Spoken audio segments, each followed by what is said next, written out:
ले तेरा उल है यार वाला लौला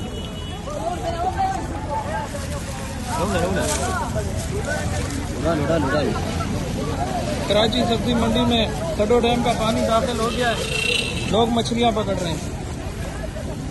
ये बड़े बड़े मछलियां बोला ये बड़े 25/7/2022 आज तारीख है।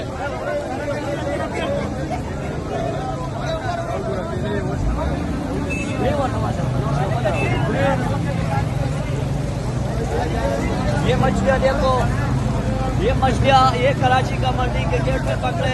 25 साल के बाद कराची का मंडी में मछली आया हुआ है और सैलाब में ये मछलियां देखो भैया, ये बड़े बड़े मछलियां, ये लोग मसरूफ है।